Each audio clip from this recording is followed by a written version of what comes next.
Hi, I'm Sallynee Amawat, the violinist with Infusion Baroque. Today, I'm going to be talking about Teresa Milanollo, one of the first female violinists to tour Europe.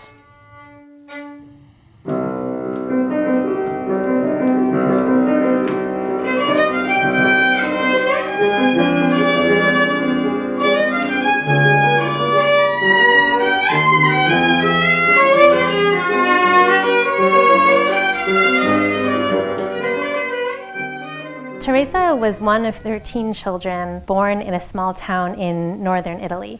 When she was only 4 years old, Teresa asked her father if she could start studying the violin. This was a time when women were really encouraged to play other instruments, more sort of delicate sounding instruments. They typically would play keyboard instruments or plucked instruments such as the lute. Whereas with the violin, it really requires sometimes very powerful motion and being very outgoing, which during their lifetime were not necessarily desirable qualities for women. But her family and her father were very supportive of Teresa's desire to learn the violin. They recognized that Teresa was an exceptional violinist or a student of the violin, and decided to pick up the whole family and move to France. They traveled by foot and by mule. Along the way, Teresa would do some small performances. She eventually caught the attention of a professor of violin by the name of Charles-Philippe Lafont.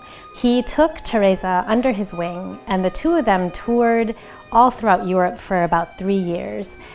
She performed for dignitaries, she performed for royalty, and enjoyed great success as a young performer.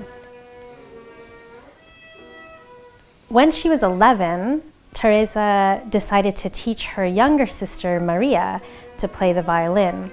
And Maria was also an exceptional violinist because only after a few months, the two of them made their debut performance together.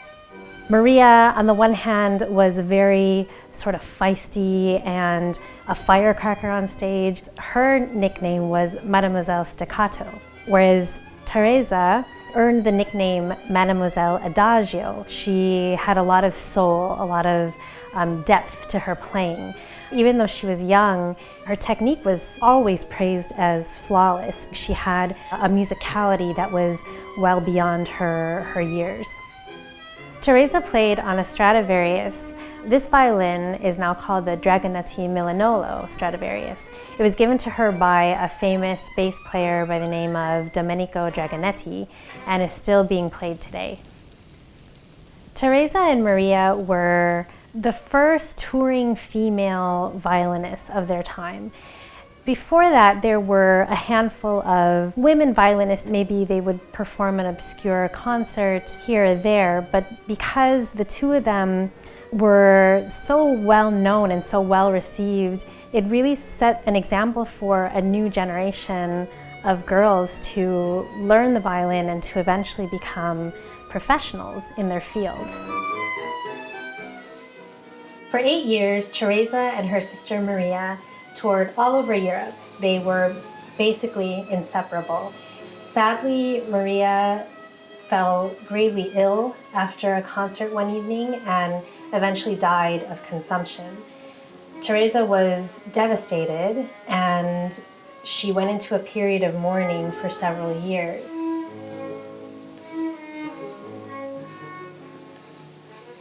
During this time, she decided to form a charitable concert series called the Wholesale Pol. She would have 2 concerts. The first one she would charge admission to, and it would be for the general public. For the second concert, she would invite poor school children and their parents to attend and would use the proceeds that she earned from the first concert to buy food and clothing for her audience of the second concert. This series was extremely popular and she performed all over France, and it set up a life dedicated to charity work. Teresa returned to public performing and touring when she was 23. People said of her playing during this time that she was in the zenith of her performance career. Her technique was well established. Everyone just loved her. She would play to sell-out concerts. At the end of one of her recitals, there were so many bouquets of flowers thrown at her that she could barely carry them off stage herself. There's a story about her at one of her concerts where she walked out on stage and she walked a little too close to one of the stage lights.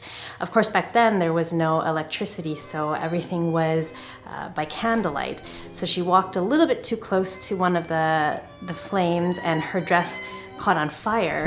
But all she did was she put her violin down, she put out the fire, and she continued on with her performance. At the age of 29, she performed her last public performance as a concert violinist on the same day that she married her husband, a man named Theodore Parmentier, who was a military man but also an amateur musician.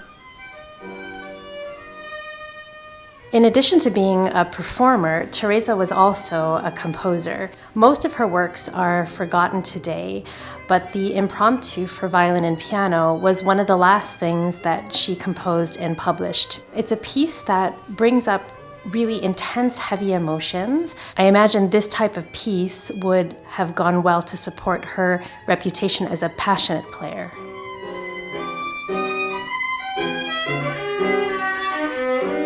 Teresa's playing was said to have rivaled that of Paganini, who was the most famous violinist during his time and is probably the most famous historical violinist who has this profound legacy on violin playing. It's interesting and inspiring that Teresa was considered his equal, but we know almost nothing of her today.